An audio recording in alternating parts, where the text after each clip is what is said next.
Sige na. Pagbati sa ating lahat, panibagong araw, panibagong kaalaman na naman ang ating matutunan ngayong araw. Kami nga pala ay mula sa ika-4 na orasan. Ako si Mariah J. Lalahay at aking mga kasamahan na sina Binibining Ruby Jean Nagales, Ginoong Erin Lloret, Binibining Sarah K. Matugina, Binibining Alcala, Ginoong Labias, at Binibining Queen. At ang aming orasan ay magtatalakay ng 2 paksa. Ang talakayan na ito ay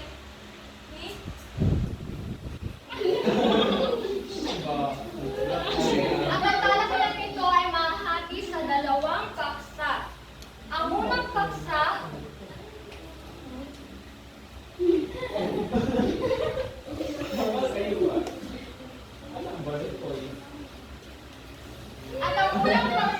ay mga layunin ng edukasyong sekundarya at ang pangalawang paksa naman ay ang pagbuo ng layunin sa pagtuturo ng asignaturang Pilipino. Ngunit, bago tayo dumako sa ating formal na talakayan, ay ating munang dinggin ang mga sasabihin nila Binibining, Aiza, at ni Binibining/Ginoong ni Mabuhay Pilipinas! Bago simulat ang talakayan, ay magkakaroon muna tayo ng pampasiglang aktibidad. Gusto niyo ba yun? Opo! Yes! Magaling. Inaanyayahan ang lahat na makinig sa alituntunin ng aktibidad na ito. Ang tawag sa aktibidad na ito ay Bolang Niebe.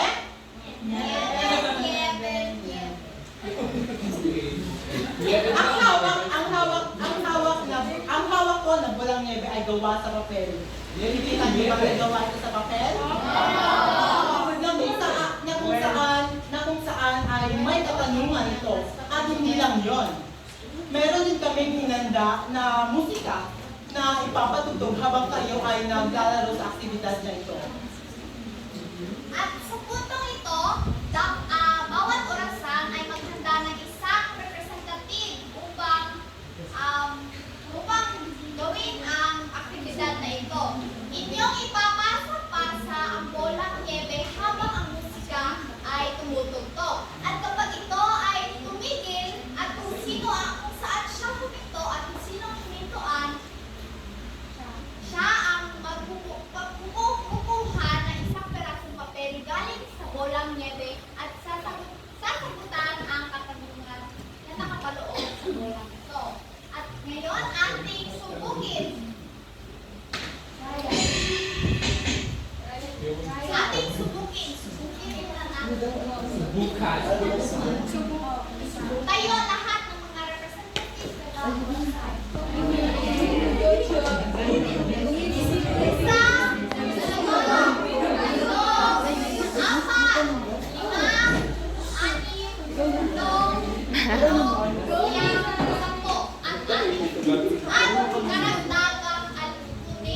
Ang bawat representative ay dapat sumayaw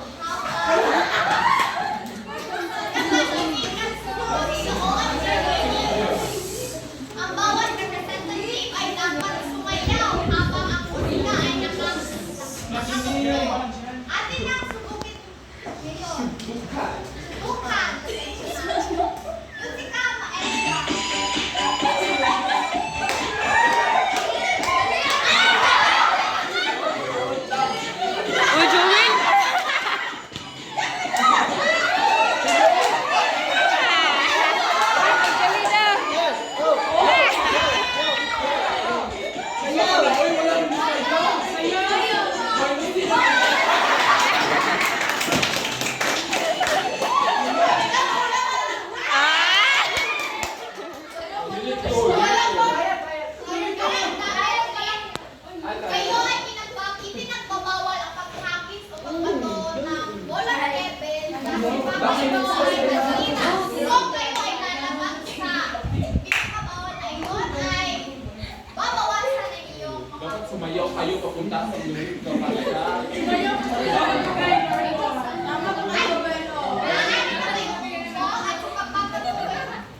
tanong na aking nakuha mula sa Bola Nieve ay ang tanong na ano ang layunin mo bilang isang mag-aaral sa DSEP?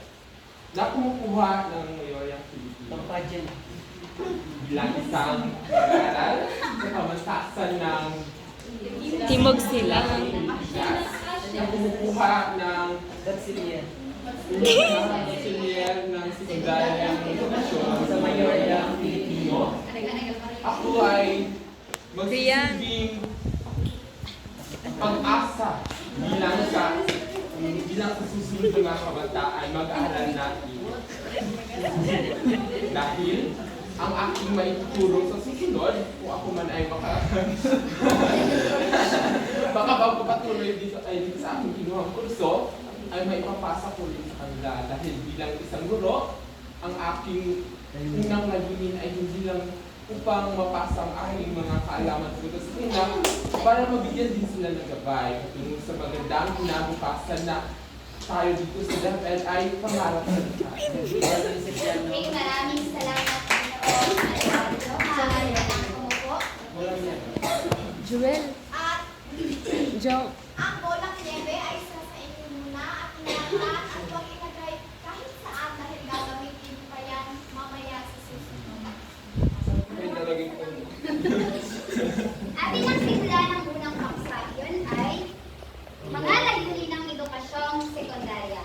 Bilang isang pagiging guro sa hinaharap, nararapat na lamang na ating alamin at tandaan ang mga layunin ng edukasyong sekundarya. Ano nga ba ang mga layunin ng edukasyong sekundarya?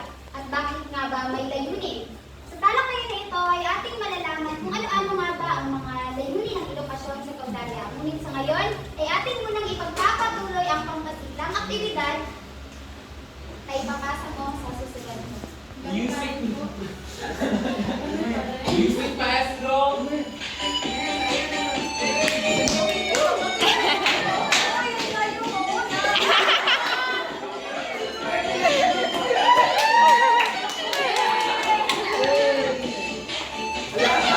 Ayaw ilaban!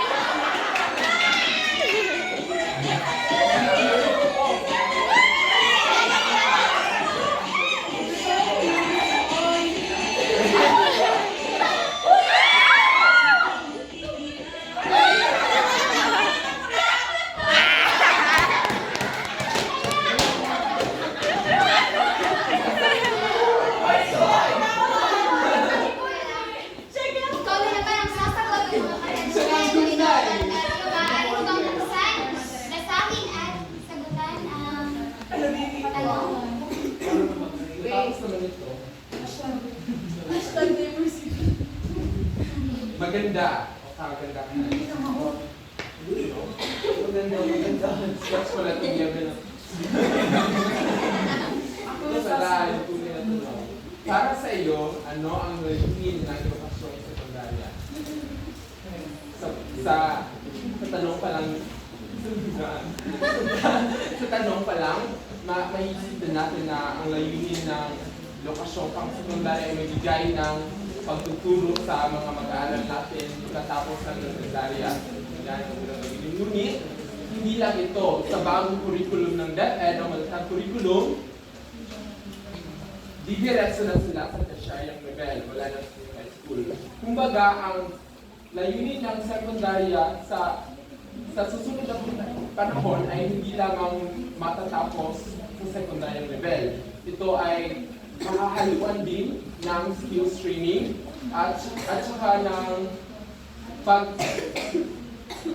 pag-immerse sila sa kanilang mga trabaho. Dahil ang layunin naman sa susunod na curriculum ay trabaho na agad. Kung hindi man sila tutungo ng kolehiyo o tertiaryang level. At sa sekundaryang edukasyon ay ang layunin nito ay paghanda para sa trabaho ang mga estudyante at ipaghanda din sila sa susunod na level na ang tertiaryang level.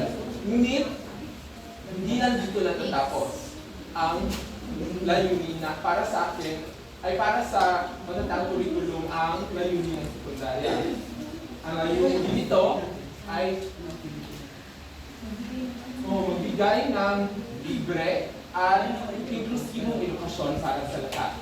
Maraming salamat sa iyong mahabang sagot, Sa akin na naman ito, Ginoong Niebe. Alvario. At ngayon ay magpapatuloy tayo sa ating talakayan, ang unang layunin ng edukasyong sekundarya.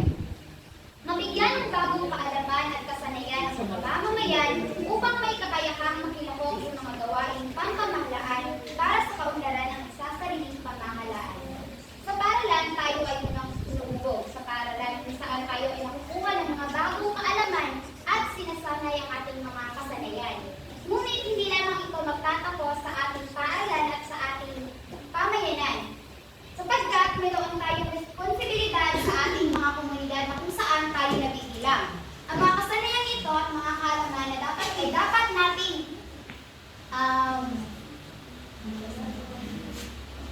nating gamitin upang mabigyan upang magampanan natin ang ating responsibilidad sa ating mga komunidad. Pag sinasabi namin nagsasariling pamahalaan, ito ay isang pamahalaan na hindi umaasa sa kapangyarihan ng mga ibang tao. Sapagkat sa nagsasariling pamahalaan, nagkakaroon sila ng sariling batas, nagpapatupad ng sariling alintuntunin sa kanilang sariling pamahalaan. At itinataguyod ito sa pamamagitan ng mga mamamayan ng pagbayad ng kanilang buwis at mga libreng serbisyo. Ang susunod na layunin naman ay tatalakay ni Ginoong Niclaus. Maraming salamat, Pili. Ay, bago pa lang ako magsimula, ipapatuloy namin ang aktibidad.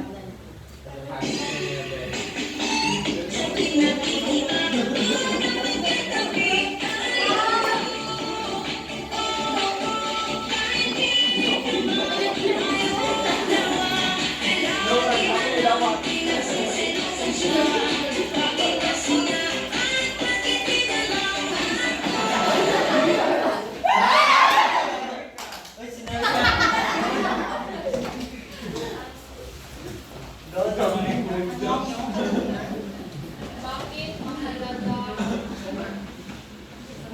mayroong pundasyon sa isang kampanya? Mahalaga magkaroon ng isang pundasyon sa kampanya para may magamit tayo at may mabili tayo ng ating mga pinapaypapalala.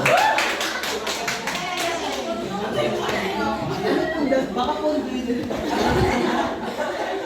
mahalagang magkaroon ng saligan na siyang magsisilbi sa lahat upang maging isang mabuting mamamayan. Sa lipunan, meron tayong kanya-kanyang paaralan, hindi ba? Ang isang paaralan ang nagsisilbing pundasyon o saligan. Bilang bahagi ng isang demokratikong lipunan, ang saligan o pundasyon ay ang nagbibigay daan sa atin na maging isang aktibong kasapi sa mamayan o sa ating lipunan. Ito ay nagtuturo sa atin ng mga karapatan at tungkulin bilang isang individual na ninirahan sa isang lipunan. Ang saligan ay nagtuturo sa atin na maging isang responsable, disiplinado, maging mapanuring mamamayan at maging mabuti at higit sa lahat, ang saligan ay natututo tayong maging bahagi ng isang mga proyekto o mga programa na naglalayong mapabuti ang isang lipunan at umunlad ang lipunan.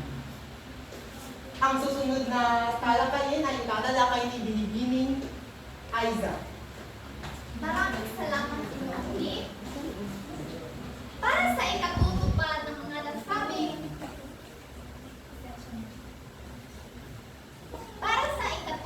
ng mga nasabing layunin, kanina, ang edukasyong sekundarya ay pagdudulot ng kaalaman, kasanayan, kakayanan at pananaw sa lahat ng aspeto sa ating pamumuhay.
magiging responsableng estudyante o tao sa ating mga pamayanan.